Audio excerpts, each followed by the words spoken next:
أعوذ بالله من الشيطان الرجيم.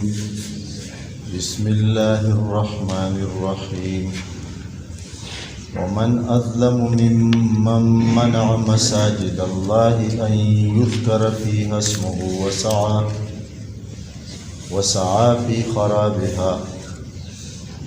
أولئك ما كان لهم أن يدخلوها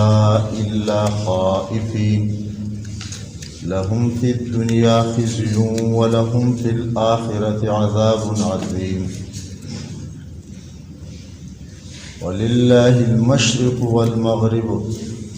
فأينما تولوا فثم وجه الله إن الله واسع عليم. وقالوا اتخذ الله ولدا سبحانه بل له ما في السماوات والأرض كل له قانتون بديع السماوات والأرض وإذا قضى أمرا فإنما يقول له كن فيكون.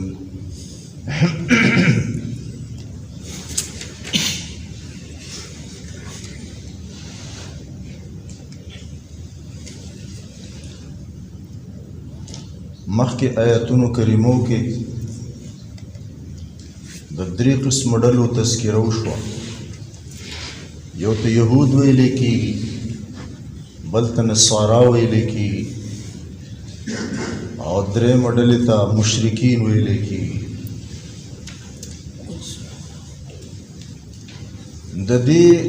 درېو واړو ډلو په دې لاندیني آیاتونو کریمو کې نور ناکاروالی ذکر کېږي. د دیو نور نافرمانی او مخالفت د الله پاک ذکر کی چې دا غین یو دا دی چې دیو ته الله پاک ظالمان ویلي دي چې دا ظالمان خلق دي،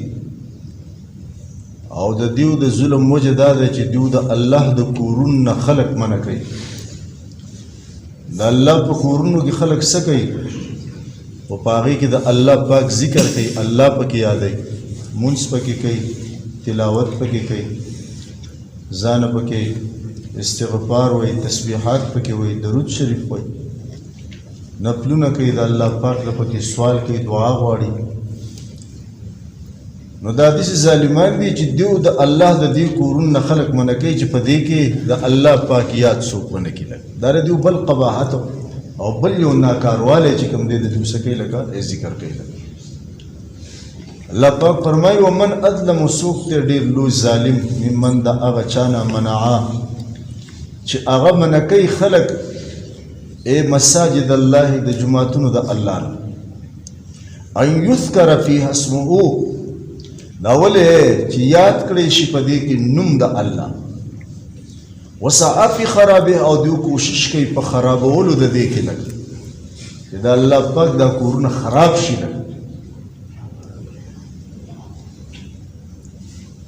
نو یو تفسیر علماو په دې کې دا کړی دی چې نبی صلی الله علیه وسلم سره د 1500 صحابو د عمرې په نیت باندې مکې مکرمې ته روان شو، او دا د هجرت شپږم کالو سن 6 هجري د چې یو مقام ته ورسېدل چې هغه مقام ته په هغه وخت کې حدیبیه وي، هغه ځای نوم حدیبیه و. او اوس علما وایي چې د هغه ځای نوم چې کوم دی اوس شمیسي دی، یا لفظ د شمیسیه راځي یا شمیسی راځي. لکه دا په هغه وخت کې د مکې د حدودو نه بهر و، مکې ته نږدې و، اوس په مکه کې داخل شوی. څه دی لکه دغه حدود اوس څه دي؟ علما وایي چې مکه کې داخل. نو کله چې نبي صلی الله علیه وسلم سره د خپلو صحابو دغه د حدیبیې د مقام ته چې نوی نوم یې اوس شمیسی یا شمیسیه دی هغې ته راورسېدو، نو د مکې مشرکین ولګېدل او د مخنیوی و. حالانکه هغو ته دا خبره په یقیني طور معلومه وه چې دیو د جنګ دپاره نه دي راغلي بلکې د عمرې دپاره راغلي دي. عمره خو د الله پاک د یادول دي که نه، عبادت دی لکه که نه. په هغې کې څه دي؟ خو طواف دی. په هغې د الله د کور نه چې کوم دی طواف دی، د الله ذکر دی او د صفا او د مروه سعی دی لکه. نو دوی ته دا خبره ښه معلومه وه چې دوی د جنګ دپاره نه دي راغلي، د عمرې دپاره راغلي دي، خو باوجود په دغه مقام کې دي منع کړل چې تاسو به عمره نه کوئ، نه به داخلېږئ پکې. خیر سفیران تلل راتلل، خبرې اترې کېدې، ورځې پکې تېرې شوې، لیکن خونې نه کوو لکه بس خبره په دغې باندې توی شوه چې بس څه کال به تاسو واپس ځئ او راتلونکي کال کې بیا تاسو به عمره وکئ. نو پرې نه ښودل، عمرې ته څه پرې نه ښودل. بیا دغه عمره قضا ورته ویلی کېږي چې د دې عمرې قضا نبي صلی الله علیه وسلم د خپلو صحابو سره په سن 7 هجري کې بیا وکړه. په راتلونکي کال کې د دغه عمرې قضا چې کوم دی وکړه. نو چونکې مخکې ما وی د 3 ډلو ذکر وشو چې په هغې کې یو ډله مشرکین مکه هم دي لکه. نو ای وایي د دې نه دغه خلک مراد دی. علما د تفسیر وایي چې دا داسې خلک دي چې دیو د الله د کورونو نه خلک منع کوي چې په هغې کې د الله نوم یاد شي که نه ده، څه دی لکه د الله نوم پکې یاد شي. نو دا ظالمان خلک دي وایي نه د دې لوی ناکاروالی او قباحت دا و لکه چې دوی به د خدای د کورونو نه خلک چې کوم دی منع کول. یو تفسیر علماو دا کړی دی چې د نبي صلی الله علیه وسلم د پیدایش نه مخکې د روم یو بادشاه و چې مفسرینو د هغه نوم طویطس دواړه طواګانې دي په منځ کې یاد، اخر کې سین دی، طوایا طواسین طویطس، او یا مفسرینو د هغې نوم لیکلی دی طواوس. دا د هغه نوم و د روم د بادشاه. عیسایان ولګېدل او د هغه سره میلاو شو او په بیت المقدس باندې په مسجد اقصی باندې حمله وکړه او په هغه وخت کې په هغې کې یهودیان چې کوم دی نو بلکل څه په مانځه کې مشغول ول او هغه ټوټل په ټوټل قتل کړل لکه په دقه د الله په دې کور کې دننه قتل کړل. او بیا یوازې د هغو په قتل باندې نه بلکې د هغې ماحول یعنې چاپېره دومره خلک یې قتل کو چې مفسرینو لیکلي دي چې تاریخ کتابونو لیکلي دي چې دومره وینه بهېدلې وه چې د دیو د اسونو د زنګونان چې کوم دی دا په وینه کې ډوب لکه. دا کار دی عیسایانو چې کوم دی څه دی لکه دا عیسایانو کړی دی، نصاراو کړی دی لکه، او دا کار یې د یهودو سره کړی دی لکه. او بیت المقدس نو دغه خلک مراد دي چې ګوره دا داسې خلک دي. او چونکې مخکې ډلو کې د نصاراو تذکره هم وشوه، څه دی لکه تذکره وشوه چې د خدای دغه کور چې مسجد اقصی او دا د مسلمانانو هم 14 میاشتې قبله پاتې شوې ده، دې ته چې کوم دی څه دی لکه منځونه کړي دي نبي صلی الله علیه وسلم.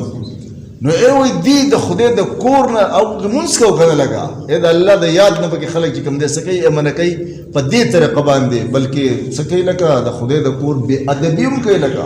د خدای په کور کې شور هم کوي، د خدای په تور کې وینې هم تویي، یعنې هغه ګندګۍ هم. حالانکې د خدای کور خو د ادب زیږی دی لکه او د صفایي ځای دی چې د دې به هر انسان خصوصا مسلمان به د دې د صفایي خیال ساتي او د دې د آداب او رعایت په چې کوم دی څه کوي لکه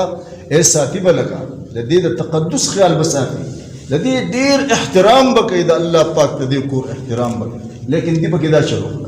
او خراب کو ټیک شو. خرابول د الله د کورونو په 2 قسمه دي، یو د هغې آبادي خرابول دی او نړول دی لکه دا هم بربادول دی او خرابول دی لکه چې دا چې کوم دی څه کې لګه برباد کې لګه ماته کې ورانې کې لګه ټیک شو. او دا هم دي چې ته په دې کې څوک د الله بندګۍ ته نه پرېږدي نو دا هم د خدای کور ورانول دي که نه څه دی لکه ورانې، ځکه چې ځای خو په خلکو باندې آبادي که نه ځای په خلکو صحیح لکه آبادي. که چېرته یوه رقبه او یوه ځمکه یي یو ځای یي نو هغې ته ته رقبه ویلی شي، ځمکه ورته ویلی شي لکه آبادي ورته نه شي ویلی لکه چې په هغې کې تر څو پورې خلک دی لکه چې خلک پکې نه بیا ورته آبادي ویلی کېږي لکه څه دی لکه آبادي ورته ویلی کېږي. خوشي کور ته چې کوم دی آباد کور نه ویلی کېږي، ډېر ښایسته کور به یې لکه ډېر ښایسته محل به یې بني ادم پکې نشته دی، دا آباد نه دی بلکې دا ویران دی لکه خلک پکې نو په خلکو باندې صحیح لکه دا آبادي. نو یا وایي د دې نه مراد چې کوم دی دغه دي، نو که هغه شو که دغه شو، دا دواړه چې کوم دی مفسرینو څه ذکر کړي دي چې دا ظالمان خلق دي چې په دې طریقو سره دوی د الله پاک د کورونو نه خلق منع کوي د الله پاک په کورونو کې د الله نوم اغوستی کېږي که نه وسعا فی خرابها او ای کوشش کوي په خرابولو د دې کې دا لوی د دې نه لوی ظالمان څوک دي د دې نه لوی ظالمان نور نشته دا د اولې درجې ظالمان خلق دي نبی صلی الله علیه وسلم خود دې پورې فرمایلی دي چې د خدای په کور کې چې جماعت جمع ولاړی جمع دومره احترام د خدای د کور د خدای پیغمبر مونږ ته ښوولی دی لکه چې دا دومره د عظمت زیږی دی د خدای کور د خدای پاک په تمام ځمکو کې الله ته خوښ زیږونه چې کوم دی دا خپل کورونه دي لکه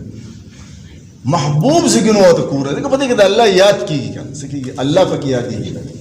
احب البلاد الى الله مسجدها وابغض البلاد الى الله اسواقها وكما قال النبي صلى الله عليه وسلم فخوخ زګونو کې الله ته خوخ زګونو جمعهونه دي او ناکار زګونو ته بازارونه دي ځکه الته اکثر د خدای د یاد نه خلک غافل دي خدای د یاد نه صحیح غافل دي په دې اعتبار سره راځي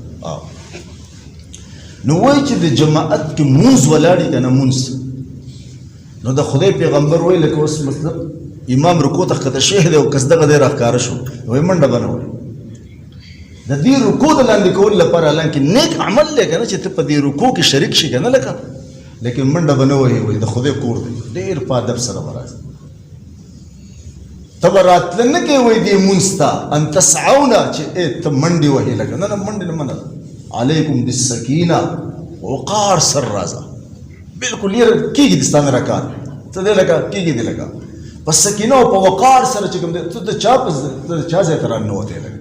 د الله کور ته راننوتی د الله څه دی لکه د الله کور ته راننوتی لکه ډېر په خیال سره قدم اخله د الله کور ته راننوتی ما د بادشاهانو د بادشاه کور ته چې کوم دی سیم لکه راننوتی ما نو به تاسو باندې سکینه لازم ده وقار د باندې چې کوم دی لازم دی لکه چې تاسو د امام سره څونه مونځ بیا مومئ هغه ورسره ادا کوئ نبي علیه السلام فرمایي او څونه چې دنه پاتې شي هغه بیا قضا کوئ لکه د امام نه وروسته وکړئ که په قلا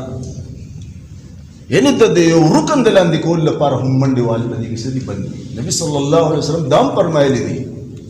چې ای جنبو مساجدکم مجانینکم دا خپل جوماتونه چې کوم دي وایي دا د لیونو نه لرې وساتئ یعنې لیوني دې ته مه پرېږدئ ولې ورته لیونی مه پرېږدئ لکه د دې دپاره ورته مه پرېږدئ چې لیونی خو لیونی دی که نه چې ته واړه بول پکې ونه کړي چې ته لوی بول پکې ونه کړي لکه لاړې پکې تونه کړي خراشکې پکې تونه کړي لکه نور داسې څه حرکت ونه کړي چې هغه د دې خدای د کور د تقدس نه او د احترام نه څه خلاف او دغسې صبیانکم لفظ هم راغلی دی چې ای دا د هغه ماشومانو نه چې هغو کې تمیز نه وي لکه دومره واړی چې هغو کې تمیز نه وي د دې خبرې چې دا د خدای کور دی د دې تقدس او احترام ساتل پکار دی وایي د دې وړو نه هم کور لرې ساتئ وایي دومره واړه جومات ته مه راولئ د هغې کې هم وجه دغه ده چې یاره وړوکی کېدی شي دی نو چا څه وکړي په دې جومات دا خو تمیز نشته که نه لکه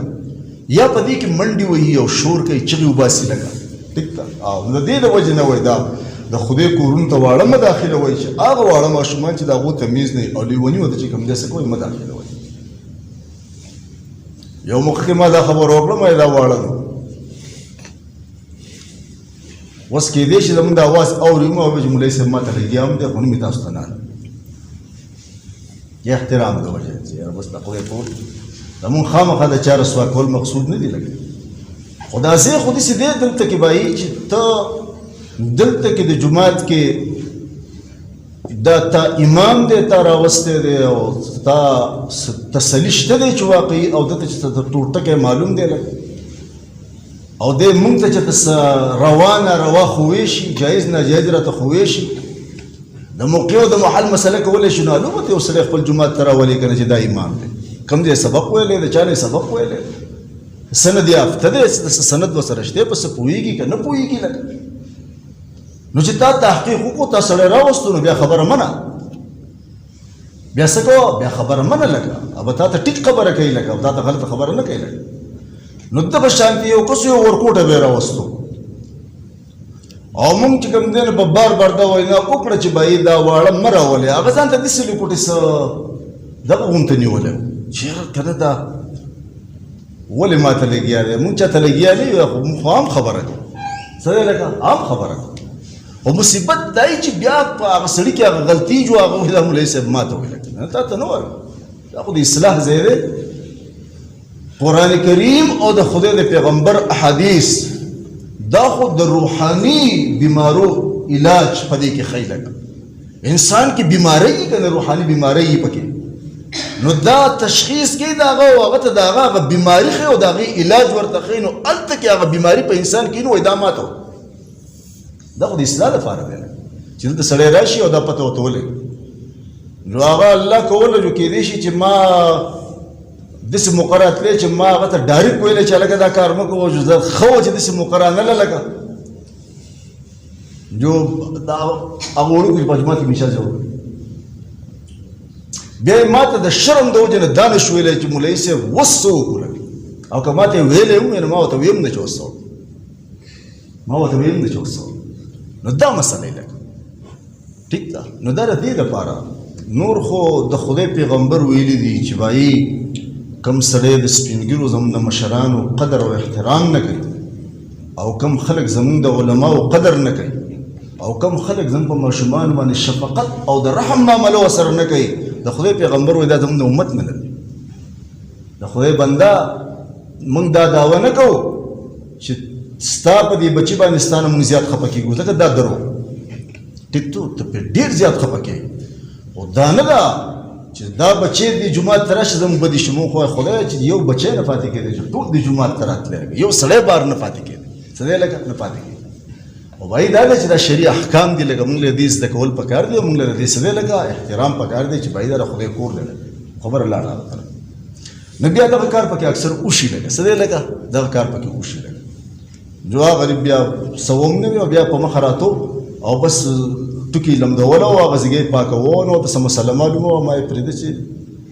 څه کوي چې لوکوټې دغه ورته میلاو شي چې لوکوټې تنبیه ورته میلاو شي چې آینده لپاره بیا داسې څه کوي لکه نو بس خبره دې پورې وه چې د خدای پیغمبر ویلي د خدای کورونه دي چې بایي داسې واړه چې په هغو کې تمیز نه وي لکه هغه جوماتونو ته مه راولئ لیوني چې کوم دی جوماتونو ته څه کوئ مه راولئ ته چې په خپله راننوځي او ستا نه رکات هم کېږي وایي د دغه ځای نه منډه مه وه په قلاره باندې راشه ستا نه یې دا رکات هم وشي لکه ته چې د امام سره په کوم حالت کې تا مونږ لاندې کړو ښه په وقار او په اطمینان سره ورسره مونځ وکړه چې باقي کم پاتې شو بیا د هغې وروستو چې کوم دی څه کړه لکه یې وکړه د جومات آداب دي لکه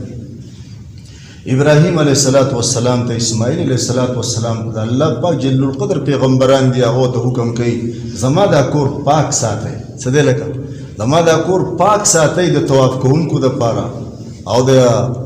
طواف کوونکو دپاره او د رکوع د سجده کوونکو دپاره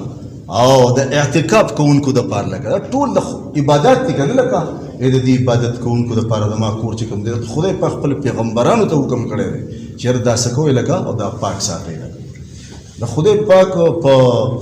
کور په ادبونو کې موږ داسې هم اورېدلي دي کتابونو کې چې لا علاج مرضونو والا خلک چې دی لا علاج مرضونو والا چې هغو ناامیده شوي وي د خپل علاج نه لګي ټیک شو نو هغو اخر د خدای کورونو ته راغلي یو بس ځان یو وظیفه کړي د خدای کور جارو مخکې خو داسې نه و که نه لګه اوس خو دا څه دي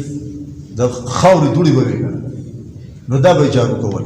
او د هغې نه پس چې کوم دی کتابونو کې لیکلي دي چې خدای پاک د دغه دوړو په وجه باندې هغه جوړ کړي دي لا علاج مرضونه وله خدای جوړ کړي دغه دوړو وله خدای پاک چې کوم دی څه کړي دي دی وله دوایي کړې ده لږ الله د احترام چې څوک کوي د خدای د پیغمبر په زمانه کې زنانه وه هغې به د خدای د کور جارو به یې وهله لکه د دې صفایي به یې کوله بیا نبي علیه السلام وایي که دا چېرته وفات شوه ناجوړه شوې وه ما به خبر کوي د شپې وفات شوه نو بیا صحابو د دې د وجې نبي علیه السلام ته وینا ونه کړه چې دې ته به تکلیف وي لکه شپه ده موږ به یې جنازه وکړو بس لکه سحر کې بیا نبي صلی الله علیه وسلم ته وینا وکړه خبرې کوي ما تاسو ته نه وویل چې ما به خبر کوي لکه بیا د خدای رسول هم د دې د وجې نه ونه وي چې تاسو بیا تکلیف د شپې به راپاڅئ جنازه ما ته یې قبر وښیئ قبر ورته وښول په قبر یې ونه جنازه وکړه د خدای پاک د کور احترام په هر شکل او صورت کې چې وي لکه هر شکل څه او صورت کې چې وي لکه نو دا د خدای پاک د رسول د محبوب کېدلو دلیل دی لکه چې په دې سره د خدای رسول په دې انسان سره محبت کوي او چې یو انسان د خدای د رسول محبوب شي دا د خدای محبوب المحبوب محبوب دا مقوله ده محبوب المحبوب محبوب د محبوب هغه څه وي لکه هغه بیا محبوب وي لکه هغه بیا بد نشي لکه نو دا داسې ظالمان خلک دي دا مشرکین او نسوارا چې دیو د خدای کورونه خلک چې کوم دی منع کړی دی یا نبی صلی الله علیه وسلم صحابه د عمرې نه منع کړي سن چې هجري کې یا دغه عیسایان چې کوم دی دغه فیتوس باچا سره میلاو شوي دي او مسجد اقصی کې چې کوم دی څه کړي دي لکه وینې توی کړي دي او خلک یې قتل کړی دی او د خدای دا کور چې کوم دی څه دی خراب کړی دی اولئک ما کان لهم ان يدخلوها الا خائفین دا کسان چې دي ما کان لهم د دیو دپاره څه حق نشته دی لکه نشته دیو دپاره حق د دې خبرې چې دیو د خدای دې کورونو ته داخل شي مګر که داخلېږي ای خائفین په یره سره حق خدا دی چې دیو په خپله د خدای کور ته د خوب او د یرې په حالت کې داخل شي بجای دا چې داسې نه کوي او داسې قسمه کارونه کوي چې د خدای د کور نه خلک منع کوي او د خدای د کور بې احترامي او د دې چې کوم دی څه کوي لکه بې عزتي کوي او خلک پکې قتلوي لکه نو د دې خلکو دپاره څه سزا د دنیا آخرت کې نو الله وایي لهم فی الدنیا خزي نو دوی دپاره په دنیا کې رسوایي ده بس څه دی لکه رسوایي دنیا کې د دوی رسوایي مقدر ده ولهم فی الادقه چې په دې کرتوتونو باندې او په دې کروایۍ باندې داسې کم انسان دی چې هغه څه د عقل خاوني چې د دیو دې کارونو په وجه به د هغو په نظر کې دیو عزتمن نه نشته رسوا دي لکه څه دي لکه د نظر غورځېدلي دي که نه یوازې دا مثلا ده لکه وایي د غر نه غورځېدلی انسان ښه دی چې دی ټوټې ټوټې لکه ټوټې ټوټې پرو دي که نه خو د نظر نه غورځېدلی انسان نه دی ښه لکه رسوا شي که نه سپک سپور شي نو بایي که دي ډېر لوړ دي دنګ دي سره دي سپین دي د مال خاوندان دي د ګاډو خاوندان دي د ډېر څه خاوندان دي خو رسوا دي لکه څه دي لکه په دې کرتوتونو باندې د خدای د مخلوق د نظرونو نه چې کوم دی څه دي لکه غورځېدلي خلک دي الله ولې دې لپاره دا رسوایي ده د خلکو د نظر نه غورځېدلي خلک دي اولهم فی الاخرة عذاب عظیم او آخرت کې ولا چې کوم دی عذاب عظیم دی لوی عذاب د دوی دپاره چې کوم دی څه دی لکه مقرر دی یهودو یو کار دا به کوو چې دا څنګه کس دی چې پیغمبر ته به وي چې دا قبله نه معلومه کله یو قبله او کله بله قبله د خبره به څنګه ومنلی شي ٹھیک شو نبی صلی الله علیه وسلم چې مدینې منورې ته راغی نو 14 میاشتې چې کوم دی مسجد اقصی ته مونځ وکړو بیا څنګه چې مخکې مونږ خبره کړې وه چې الله پاک خپل بعضې حکمونه چې کوم دی بعضې وخت په څه کې لکه منسوخې کړي هغه تبدیل کړي لکه څه وخته پورې وساتي لکه د هغې یو حکم چې کوم دی د مسجد اقصی کې چې کوم دی 14 میاشتې مونځ کولو بیا الله دغه حکم منسوخ کړی دی بیا بیت الله شریف ته چې کوم دی څه دی حکم کړی چې دی تر ته مخکې لکه نو نبی صلی الله علیه وسلم چې کله مدینې منورې ته راغی د مدینې مسجد نبوي نه په 1 میل فاصله کې مفسرین لیکلي چې بنو سلمه یو ډېر معروفه مشهوره قبیله وه د هغو یو جومات و په هغه وخت کې بنو سلمه په نوم باندې یادېدو هغه خو بیا وروستو چې کوم دی چونکې د ماسپښین په مانځه پکې نبي صلی الله علیه وسلم ولاړو 2 رکعاته یې کړي او 2 رکعاته ورته پاتې وو چې حکم راغی چې ته بیت المقدس نه بیت الله شریف ته مخکې لګه نو 2 رکعاته بیت المقدس ته کړي او 2 رکعاته بیا څه وکړل لکه په مانځه کې راګرځېدلی دی او بیا څه کړي دی لکه بیت الله ته هغه مونځ کړی دی لکه نو اوس هغه جومات ته چې کوم دی مسجد قبلتین چې کوم دی څه کېږي دا ورته ویلی کېږي مسجد قبلتین ویلی بل دلته دا خبره یاد ساتئ چې په مخکینو تورات او انجیل کې په کتابونو کې دا خبره هم وه چې د آخري پیغمبر چې راځي که نه محمد او احمد صلی الله علیه وسلم د هغه یو علامت په دی چې هغه به نبي د 2 قبلو وي دا د هغو په کتابونو کې څه موجود ولکه نو چې دا م الله ته ښکاره کوله چې وایې څه وخت دلته مونځ وکړو یو قبله دا شوه او یو قبله بیت الله شوه دا د هغه په نبوت باندې د هغه په حقانیت باندې څه ولکه دلیل و د دوی په کتابونو کې څه ولکه موجود ولکه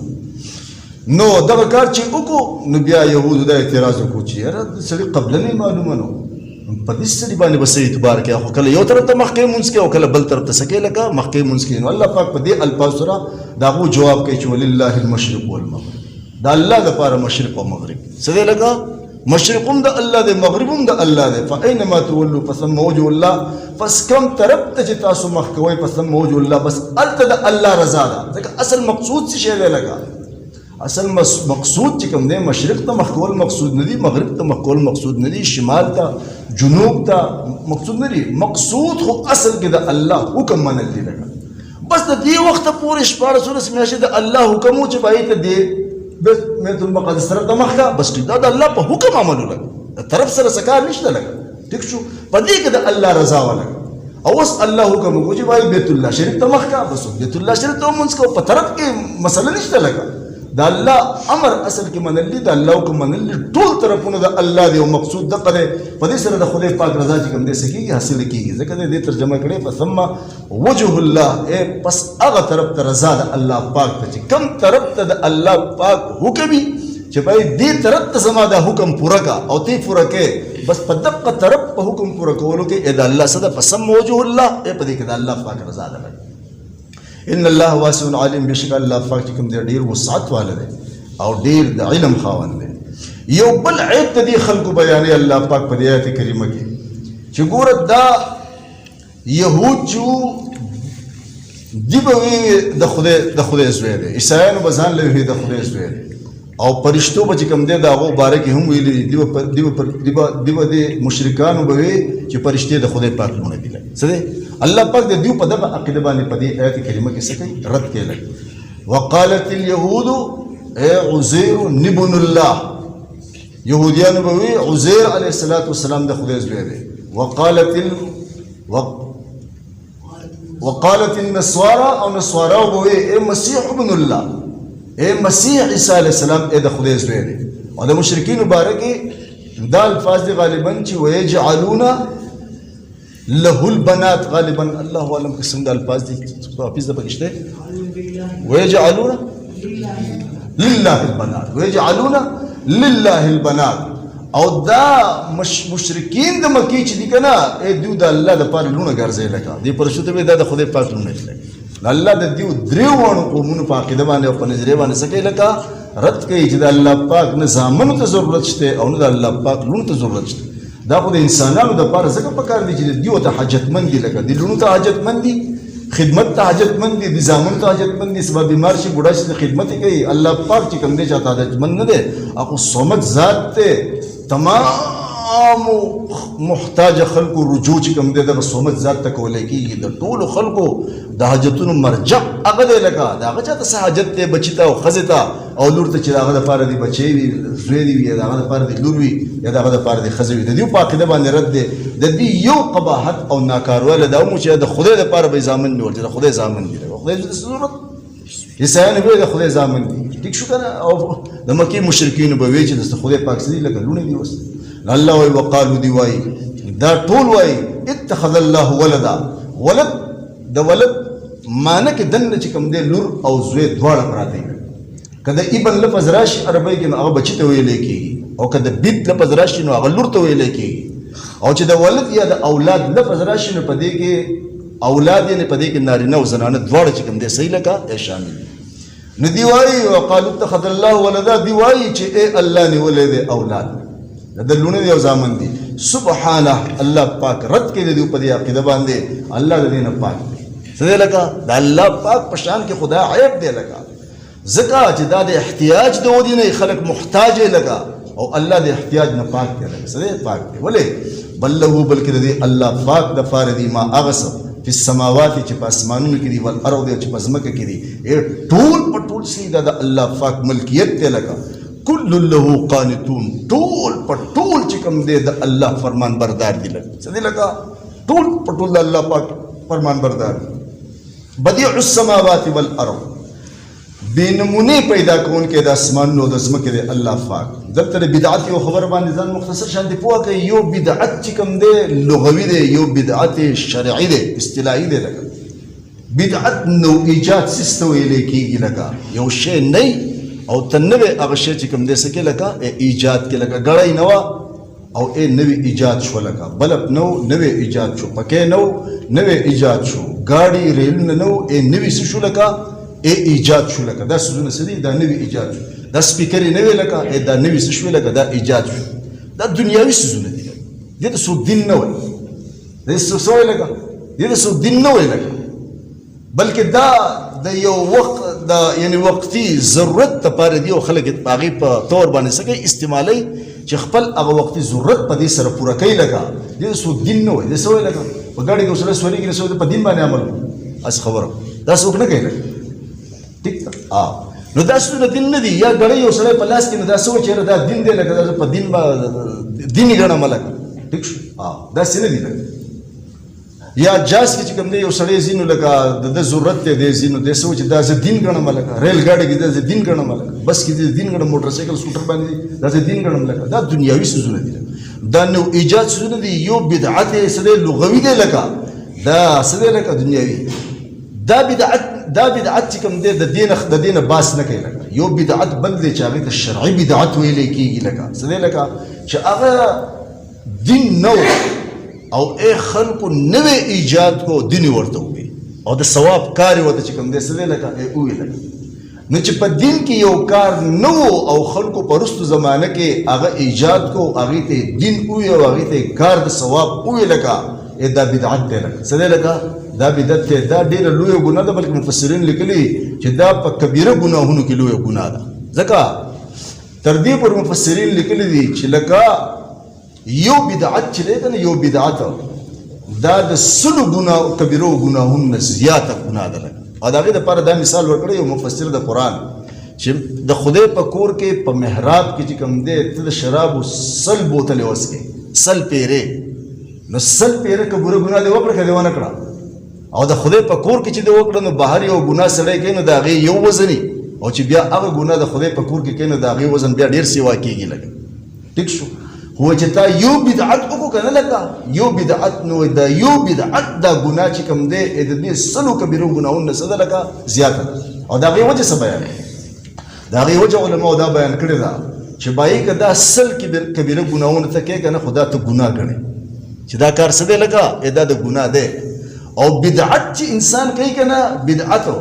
په دین کې نوی کار راوښکلی وي او هغې ته دین ویلی وي لکه او د هغې ثبوت چې کوم دی صحیح لکه اے نوی لگا ٹھیک تا دا خدای پیغمبر هغه ته دین نه ویل صحابه هغه ته دین نه ویل تابعین هغه ته دین نه ویل علماء حق هغه ته دین نه ویل لکه او تا د ځان نه یو طریقه ایجاد کړی وي او هغه ته دین ګڼي او هغه ته کار د ثواب چې کوم دی څه کوي ګڼي وای دا ځکه دغه ګناه دې زیاته ده چې دا دې دین ګڼي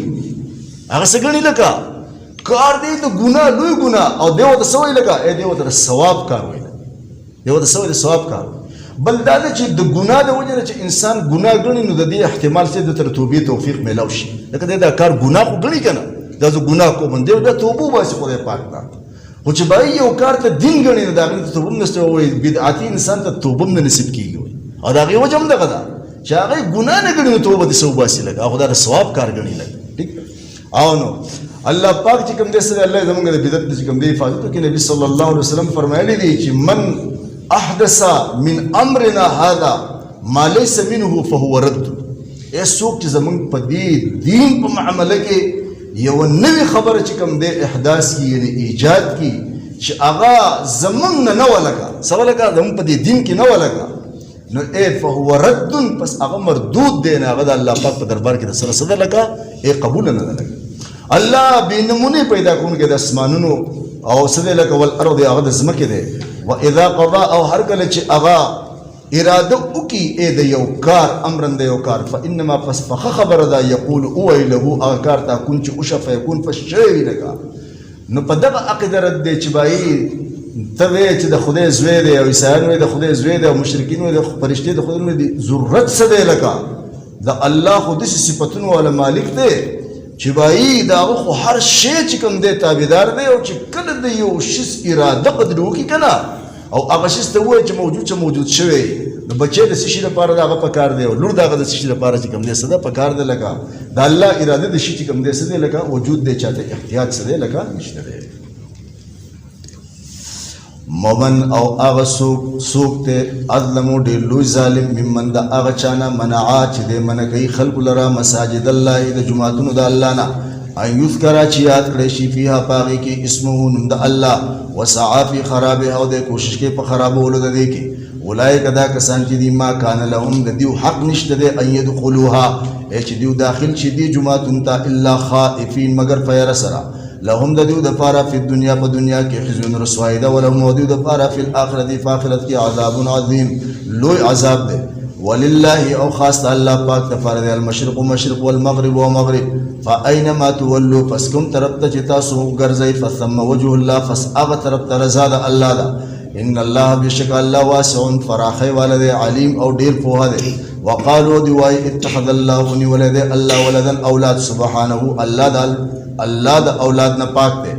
بل له بلکې دی الله پاک ما اغسو فی السماوات په اسمانونو کې دی ول ارض په ځمکه کې دی کل طول له دی الله پاک قانتون فرمان بردار دی بدیع السماوات دا الله پاک کوم دی بنمونه پیدا کوونکې د اسمان ول ارض د ځمکه دی واذا قضى او هر کله چې اراده وکي الله پاک امرن د یو کار په انما پس خبره ده یقولون او ایله هغه کار ته کوم چې موجود شه فیکون پس موجود شي یا ارحم الراحمین یا ذا الجلال والاکرام یا ذا الجلال والاکرام یا ذا الجلال اللهم صل على محمد النبي الامي وعلى اله وسلم تسليما ربنا ظلمنا أنفسنا وإن لم تغفر لنا وترحمنا لنكونن من الخاسرين